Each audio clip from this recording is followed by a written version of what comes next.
आप टाइटल देख के ये समझ ही गए होंगे कि आज हम किस टॉपिक पर बात करने वाले हैं। पुनर्जन्म, आत्मा का एक शरीर छोड़कर दूसरे शरीर में प्रवेश करना। ये एक ऐसी कॉन्सेप्ट है, ना जाने कितने दिनों से इस पर रिसर्च चल रही है, लेकिन इससे जुड़ा हर एक केस उसके साथ एक नई पहेली और राज लेके आता है। लेकिन आज का केस सबसे अलग है। ये कहानी शुरू होती है उत्तर प्रदेश में एक छोटा सा गांव शरीफपुरा में रहने वाली सुमित्रा सिंह की। 16 जुलाई 1985 की सुबह 16 साल की सुष्मिता ने अपनी ही मौत की भविष्यवाणी कर दी।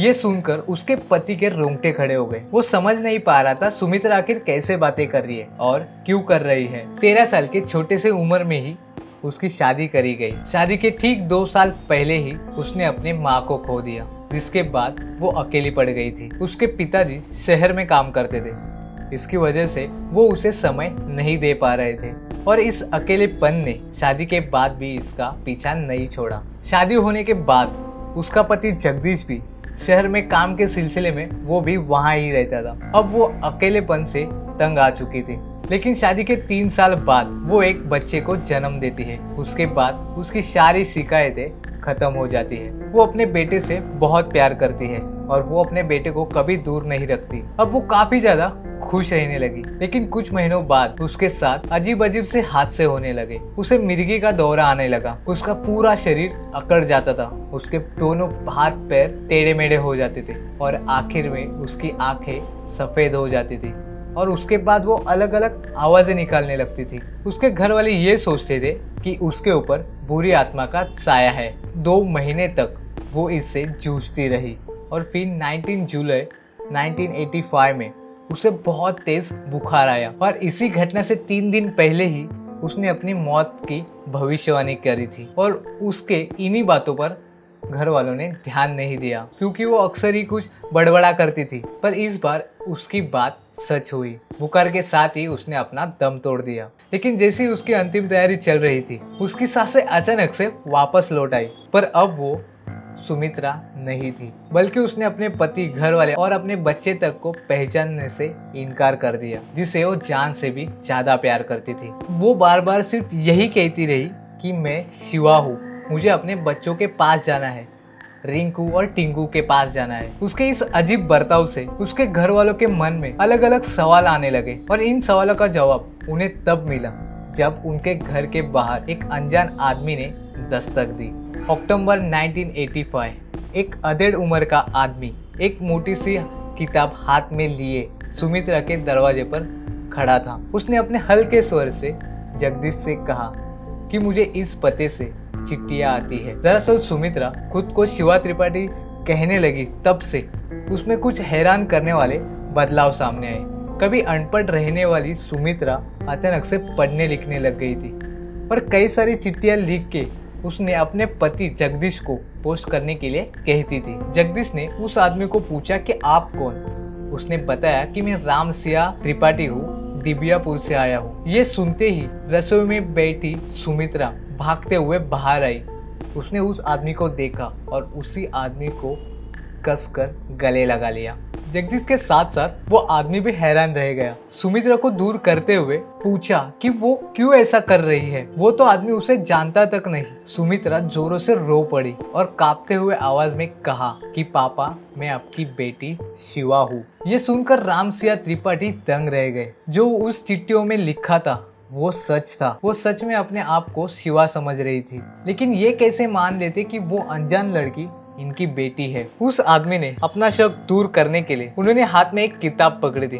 वो असल में किताब नहीं थी, एक फोटो एल्बम था। उसमें शिवा और कई सारे फैमिली मेंबर के फोटो थे। उन्होंने सुमित्रा को वो फोटो दिखाए और उसने हर एक व्यक्ति के नाम से पहचान लिया। लेकिन अचानक से वो एक फोटो पर आकर रुक जाती है। उस पर हाथ रखकर उसने कहा, ये वही है जिसने मेरा सर ईंट से कुचलकर मुझे मार डाला और ये दूसरी कोई नहीं, शिवा की ननन थी और ये तस्वीर उसी की थी। ये सुन के त्रिपाठी हैरान हो गए। उनके आंखों में आंसू आने लगे और उन्हें यकीन आ गया कि ये कोई दूसरी नहीं, मेरी बेटी शिवा ही है। उन्होंने उसे गले लगाया और फूट फूट कर रोने लग गए। लेकिन जगदीश और उसके परिवार वालों के सवाल अभी तक बाकी थे। आखिर ये शिवा त्रिपाठी कौन थी? क्या सुमित्रा सच में उसका पुनर्जन्म थी? लेकिन इतने सालों बाद अब उसको अपना पहला जन्म क्यों याद आ रहा है? 24 अक्टूबर 1962 में दिव्यापुर में कॉलेज में लेक्चर लेने वाले रामसियापुर के घर में एक बेटी का जन्म हुआ। उन्होंने उसका नाम शिवा रखा। शिवा दिव्यापुर के एक छोटे से गांव में पली बड़ी और वहां ही उसने अपना ग्रेजुएशन पूरा किया। फिर उसकी शादी हुई और शादी होने के बाद उसे 2 बच्चे हुए। एक का नाम था टिंकू और एक का नाम था रिंकू। शादी के तुरंत बाद ही ससुराल वाले उसको दहेज को लेके बहुत परेशान करने लगे, उसे मारपीट भी करने लग गए थे। और तो और बच्चे होने के बाद भी ये सिलसिला चलता ही रहा। वो अपने बच्चों के लिए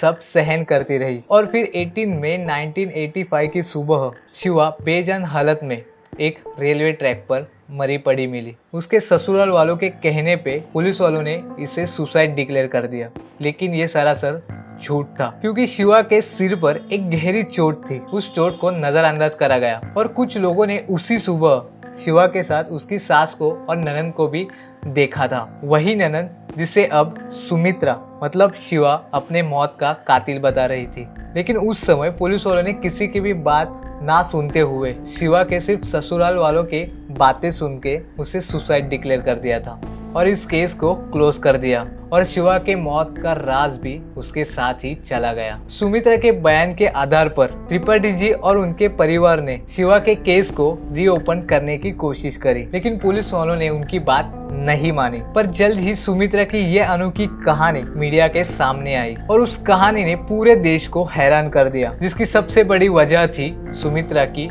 उम्र। सुमित्रा का जन्म 1968 में हुआ, शिवा के ठीक 4 साल बाद। और शिवा की मौत तब हुई जब वो सुमित्रा जिंदा थी। तो ये पुनर्जन्म कैसे हुआ? ये सवाल हर एक न्यूज चैनल पर पूछा गया। किसी ने इस पर थ्योरी लगाई कि ये भूत प्रेत का कुछ हो सकता है या फिर मेंटल डिसऑर्डर हो सकता है। कई सारे लोग मिलकर सुमित्रा को फ्रॉड करने लगे थे। फरवरी 1986 में फेमस रिकार्नेशन रिसर्चर स्टीवनसन ने अपने कलीग पारसी चा के साथ इस केस की इन्वेस्टिगेशन करी थी। उन्होंने कई लोगों के इंटरव्यू लिए, सुमित्रा से बातचीत भी की। सुमित्रा के 19 स्टेटमेंट रिकॉर्ड किए गए जो शिवा के कनेक्शन में थे, जो उस शिवा त्रिपाठी से कनेक्ट कर रहे थे। शिवा के बचपन का नाम और सभी परिवार के जन्म तारीख भी याद थी उसे। यहाँ तक कि उसके ससुराल में एक अलमारी के कोने में रखी येलो साड़ी भी उसे याद थी, जो उसे सबसे पसंदीदा थी। ऐसे कई सारी चीजें सुमित्रा ने अपने इंटरव्यू में बताई जो उसे याद थी। स्टीवनसन के इन्वेस्टिगेशन में उन्होंने इस बात को प्रूव भी किया, इससे पहले सुमित्रा